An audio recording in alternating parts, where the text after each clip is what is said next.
I've always steered away from using visual effects whenever possible. I think that there are certain things you can't achieve otherwise, but in the past I've always been reticent to use visual effects to the extent that other filmmakers might. That being said, in the last few years there have been a lot of wonderful visual effects movies where it's beginning to become seamless even to me, and I'm a person who understands the way that they work, and I oversee them. Certainly in doing a movie like Iron Man, there's no way to do this film without them. And so the balance that you try to strike as a director, I think, is to mix up the visual effects with practical effects in a way where you start to forget where one begins and the other ends.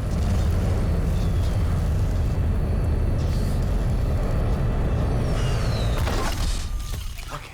We looked at all the vendors that we could have doing the special effects on this, and we isolated different companies all over the world that we thought would be good. We looked at them for specific tasks that we thought they might be the best at, and within that we looked at a bunch of tests that they did.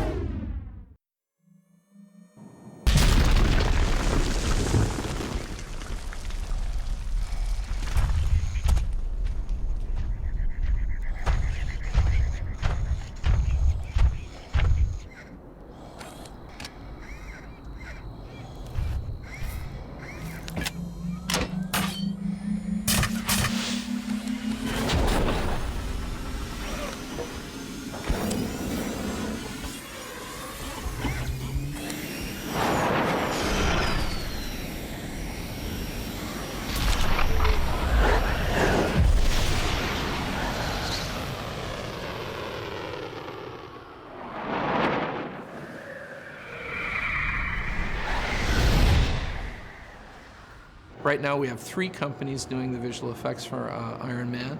We have Industrial Light and Magic in San Francisco doing the lion's share of the work. It's the hardest work, I think.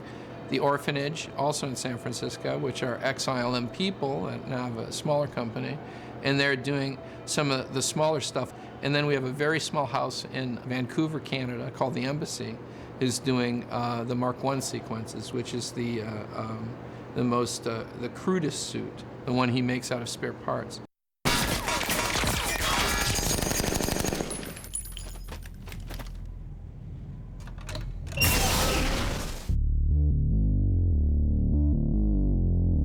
Doing Iron Man, it's something that's been a lot longer process. It's more like a marathon than a race, but it's been something that everyone's been really, really into doing.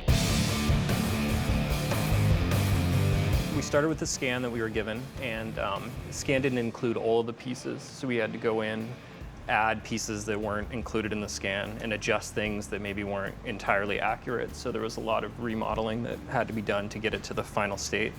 And then we had to also do what we call unwrapping, which is you give this look, you basically flatten out all the pieces so you can then texture it with photos or hand-painted textures. We were also given a lot of high-res images of Robert Downey because there's a few shots where he approaches camera. The suit comes right by camera. And so using those images, again, we have to like flatten it out to get facial textures going. The first Mark suit has all the different signatures of all the parts that are on it. So, you know, you'll see a little bit of paint from one, you know, an insignia of Stark Industries from another.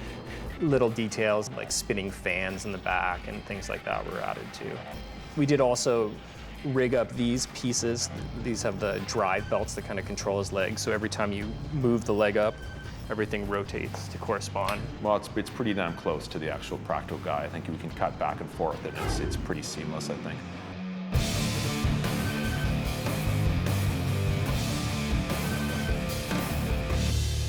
Here is a mocap sequence that we got that they shot down in LA at Giant. And we got the mocap and we transferred it onto the rig of our 3D model. It's somewhat imperfect when it first comes in. This is the mocap of one of the sequences where he's walking down a hill with his flamethrower going. Once we get that and we map it onto our rig, it looks a little bit like that. So there's all kinds of problems with the shoulders and with his head. And once we clean that up, we end up with something looking a little bit more like this.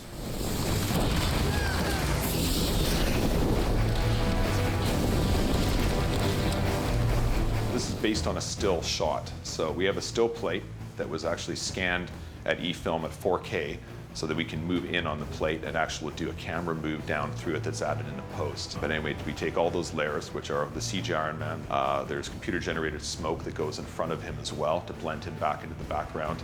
The CG reflection pass, and then color correcting. We even have little Robert Downey's eyes in there, and he's blinking up and down. Actually, a little bit. He has a little blinking, and he follows motion. So we move a null somewhere where we think the insurgent should be, and his eyes will track and follow them in that area where we think it should be looking.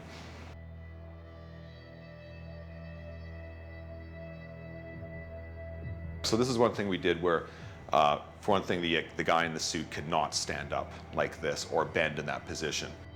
Even when we motion captured the actor, there's still some issues where you would see pass through. His hand may move and his forearm may intersect with his bicep, or his hip may intersect with something else. Like right in here, you can see this has to be really close where it's actually moving and not intersecting with his hip to make it look real. And then once the CG is done, it comes down here, and the compositors put everything else together and make it look real. This is a really interesting shot here because actually the director, Jon Favreau, is actually the motion capture actor in this particular scene. And the original shot was done with the practical guy in the suit. There was a little bit of a stumble and a bit of a weird move at the end after he did the punch, and the production really wasn't all that happy with it. And we're working on this shot right now, so you'll see that this is a much less final looking shot. Iron Man is really rough looking. This is a low res render, but you can actually see John's motion capture in there, and he's done a really good punch on the guy, sent him flying, and it's just a much more heroic stance, which is cool. And it's good that John got to get in that suit, and he can tell his friends for years to come how he got into Iron Man's suit.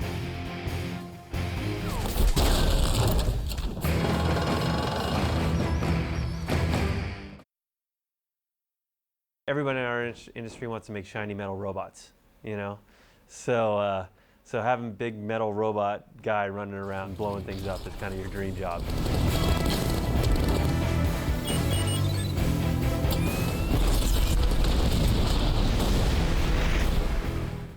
I remember talking to John Nelson way back, and we were talking about, well, what are we going to do with Iron Man? Because we've got Robert Downey Jr., who's an amazing character actor and is all about the face and the eyes, but we're sticking him in this metal suit where nobody's going to be able to see him. How are we going to solve that problem? Gauge heads-up display. Check. Record all preferences from home interface. Will do so. 19 months ago, I walked into visual effects supervisor John Nelson's office, and on his wall, he had a picture from 2001, A Space Odyssey, of Dave in his helmet with all the reflections on his face in the slit scan sequence. And I said, well, what's that doing on the wall? And he said, well, come with me. And we walked over to the storyboard artists, and they had drawn these shots of Tony inside his mask. But they weren't inside his mask because there was this depth to it with graphics in front of his face. And I said, that's going to be the coolest thing in this movie. The HUD was, in many ways, kind of the dream job that we always are sort of dying to get at the orphanage. I mean, you know, we're a visual effects house, and oftentimes we are asked to do visual effects where it's like, make this jet look exactly like a jet, or make this explosion look exactly like you know exactly what it looks like. And the HUD was one of these things where make something that you've never seen before, that nobody's ever seen before, but yet something that everybody thinks is really cool.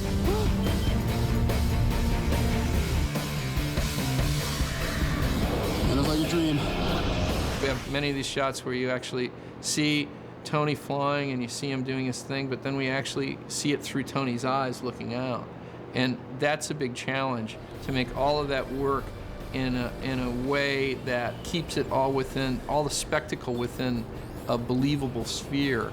As a graphic designer, you're constantly striving to make what we consider a good design. And good design always starts with, what's our playing field? What are we trying to do here? What are our constraints? Every single widget that's in these shots, every single thing that's there has been thought about. The audience may not pick up on what that is. They just know they can relate to it because it's intuitive. And that's a word that came up over and over again in this HUD design process. Is it intuitive? Every widget was supposedly a collapsed, complex mechanism. But once it was activated, it would explode open in z-axis space. So information is simple at first, but then becomes more complicated and revealed as you need it. The other notion was that it's sometimes Jarvis is bringing up information to him, and sometimes he's calling information from Jarvis. Sir, it appears that his suit can fly. Duly noted. Take me to maximum altitude. With only 15% power, the odds of reaching that are... I know the math. Do it. John Nelson came to me and said 3 things had to happen. 1, it had to be performance driven. You had to always feel Robert, what he was doing, and you couldn't obscure his performance. You had to let it drive what happened. 2, you had to let the Z-axis, you had to really feel the Z-axis space in the HUD. So you wanted to feel the depth of when graphics came to him and how it was displayed. And 3, you should always have what he called an alpha event, or something that it was doing at that moment. So each shot has one thing, at least one thing that you could point to and say, this shot's about targeting, this shot's about horizon lock. So once we sort of figured that out, it drove the rest of the process. Our approach on the design of all the HUDs together was that the Ironmonger HUD was the HUD that Stark Industries released to the military.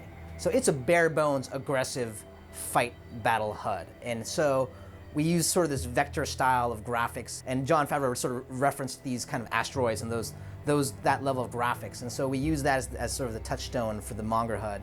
And it's aggressive, and it's mean, and it's a little bit primitive in sort of what you would expect the military to have. Then we went to Tony, we said he would take that technology and make it his own. He would make it slick just like he is. He would really think about the UI design. You know, we had so many conversations about color. 80s was kind of like amber was high tech, and then in the 90s it kind of went into blues and cyan. So we went with a cyan, which was not quite a blue and yet not quite a green.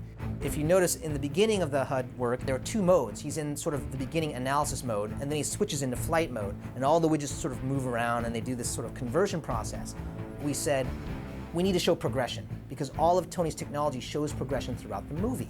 So by the time he gets to the Mark III, it's just one HUD, whether he's on the ground or whether he's in the air, and that was a conscious choice to show the progression. So it was funny because Wesley Sewell, who was an additional supervisor for the production on the show, came to me when I was sort of doing my early look dev on the HUDs, and he said, you know what would be cool?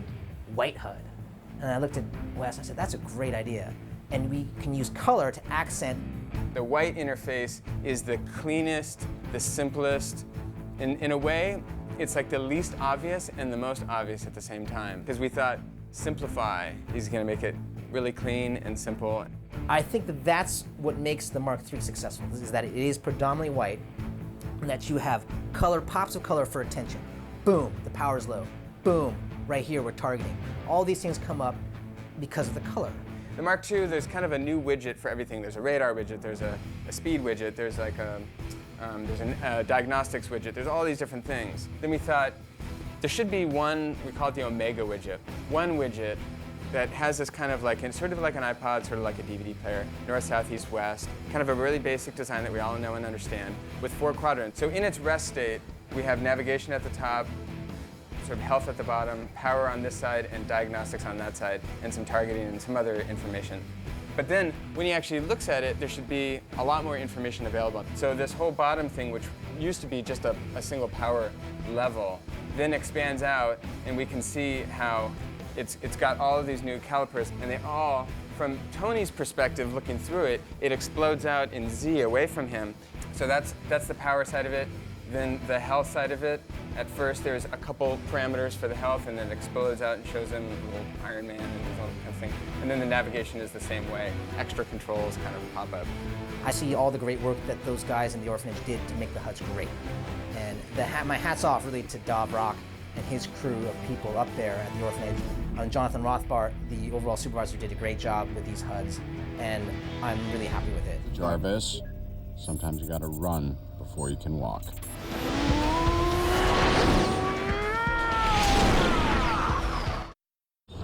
Time to hit the button!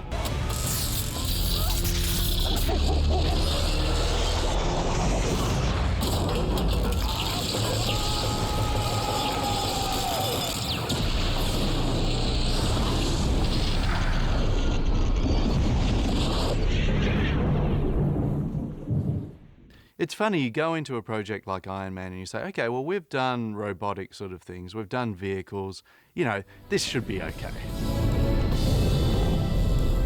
Kill power.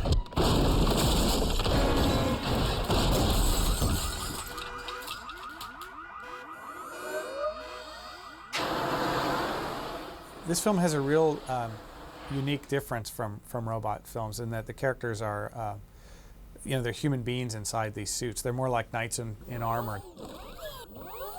In this film, the challenges were to sort of take a armor that he creates for himself and extend that in computer graphics in a way that you buy completely as being something that Robert Downey Jr. is wearing.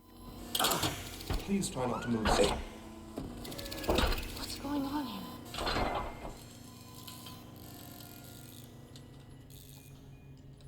Let's face it, this is not the worst thing you've caught me doing. I went over and talked to some of our best hard surface model people, Bruce Holcomb and Ron Woodall, and basically said, oh look, I've got this project coming called Iron Man, we have to do a test.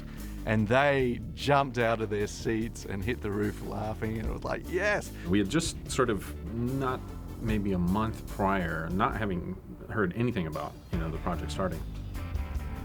Maybe a month prior, started seriously talking about trying to do something with it again. And he and I both had made the backgrounds on our machines Iron Man related, images, just to sort of daily inspire one another. And he used to say, we're never going to get this thing done. It's a big pipe dream. And then that's when Ben did come and kind of mentioned it, and he basically said, I told you they were going to do it. Now they got it, and now you can't do it. It's interesting, Jon Favreau's approach to filmmaking, which makes it really great to work with him, is it's almost Altman-esque, which is kind of an odd thing that you see. You don't normally run into that with visual effects. A really gratifying side of that is that you get to contribute ideas, and it's a collaboration, and he would challenge us. Jon Favreau's approach to the creatures, the way they work, he didn't want it to be kung fu-y. He wanted it to be more like, bare-knuckle brawling. He definitely has kind of the cool library in his head of, cool YouTube stuff. Jon Favreau is very much about invisible visual effects supporting the story. And we talked a lot about stressing what the suit could do and not creating shots just to show off the visual effect there. We want to create a shot to tell the story and tell it well. Iron Man didn't feel like it was approached like a superhero movie. It felt like it was approached like something with more realism. We started off by referencing a lot of the comic book art, like the early artwork that Jack Kirby had done, and later on I think Steve Ditko had done in terms of the tech and things like that. So say, his energy is, rendered a certain way in the comic book, his RT energy and his chest RT energy. But how does that translate onto a photorealistic environment, say on screen, where you have to believe that this energy is powerful enough to shoot a car out of the way or shoot him through the sky like a fighter jet. So that's when we started referencing a lot of real world instances where this technology, what does this type of technology look like?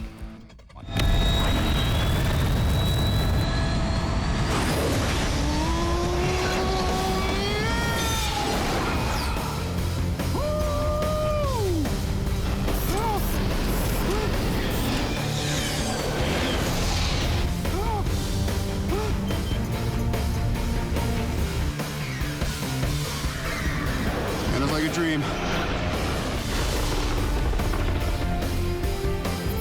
We actually put a lot of work into saying, okay, based on the design of the suit, how would he then use this to fly? How would he make his flaps come out? What would he use to steer? That sort of thing. Tony's suit is so tricked out and fully featured, and bits fold out of it, and he's got weapons that pop up from it. And we actually built a whole underlayer to the suit to try and make it, you could really see, I can kind of get a sense of how this thing's driven and how it protects him and makes him strong. All of the undertech stuff that is underneath the suit kind of got developed as we went along through the movie. And there are many shots of Robert Downey Jr. with a lot of the undermech on his arms and then on the boots, which I think they made practically as well.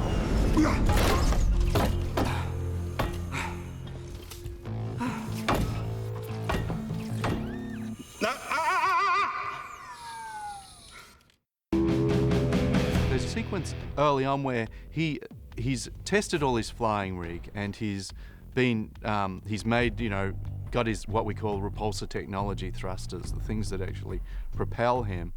And he's made a suit, a flying suit that he's testing. And so we've got these big tracking shots that go around the silver suit as it starts folding pieces out and testing the flying surfaces. So there's these shots which we'd shot with the practical suit, where the camera dollied around the practical suit. But we ended up, replacing it in these shots because we really needed just everything to move. But we had, it gave us really good reference, and then we could, just make it that bit sweeter. It's just so much fun to see all those pieces moving. And so that's a lot of, again, in terms of the design of the suit, it was taken to a certain stage in the practical suit, and then once we got into the computer world and we really wanted to move things and have bits move, then we sort of modified things so that we could get a lot more action out of it, a lot more interest.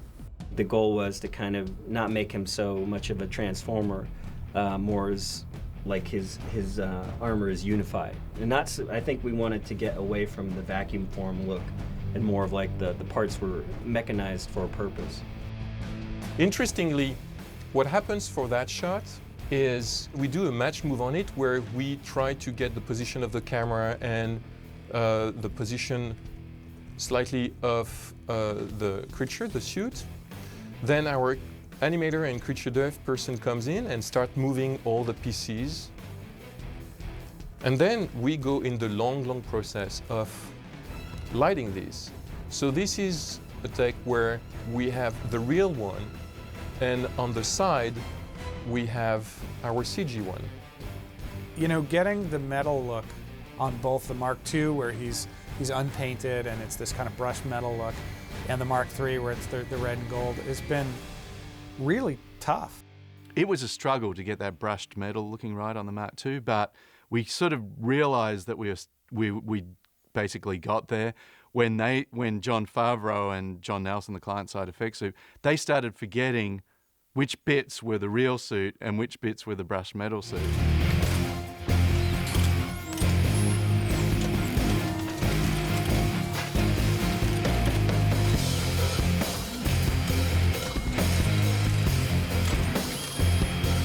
That sort of marriage of the CG and the real, where you're not sure where one ends and one, that's something we always strive for. In one scene, we'd filmed Robert in a helmet and very little else. Initially, there was a slightly different take on that whole event. Iron Man was going to crash land on the roof, and he was going to be trying to rewire some stuff on the roof, and then Ironmonger was going to land on the roof and interrupt him. Now, during the evolution of the film, that changed, and Robert actually had thought he'd got rid of Ironmonger, that he's gone now. I've solved the problem. I've got to limp back home on, one RT because the other one's busted up, and somehow make it back to the Stark campus. And he gets back to the campus, ends up crash landing on the roof of the Tokamak building, and so I'm done. Take off my helmet, take off my glove. And none of that was in the original performance. It was basically the original performance was him sort of walking forward, talking, and then turning around. So the animators had to come in and put a front end on that, because we still needed him to open the helmet and it be Robert Downey and it all to match. But the front end, he had to do a quite different performance while he was still Iron Man. I'm almost out of power. I gotta get out of this thing. I'll be right there. Nice try.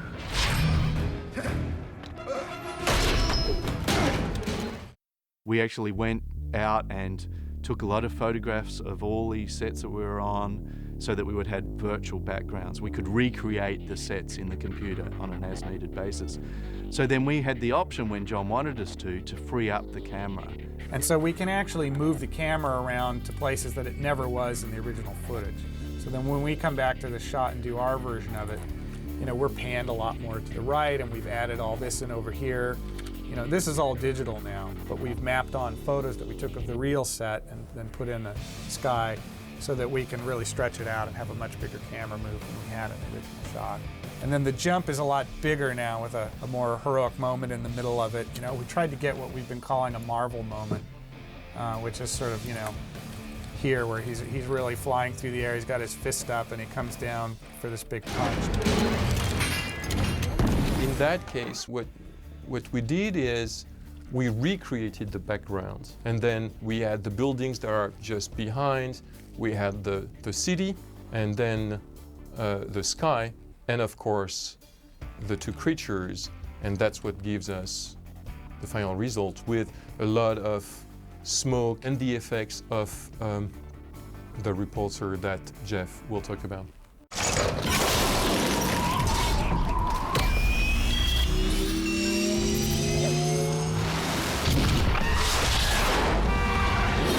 See some of the various types of elements that went into making like the RT effect on like the foot. There were a lot of sort of powerful, sort of flamey elements that then would get built up. We add sort of glowy cores. We added elements such as this one to sort of that we could animate on a shot-by-shot basis and sort of emphasize different aspects of it, make it feel more powerful at times when he really wanted to goose it and accelerate through the frame. All right, let's see what this thing can do. What's SR-71's record? The altitude record for fixed-wing flight is 85,000 feet, sir. Records are made to be broken. Come on! It's been great. It's been really fun. It's a great way to kind of shake things up. I wish I had a suit like that. Good job. Good job.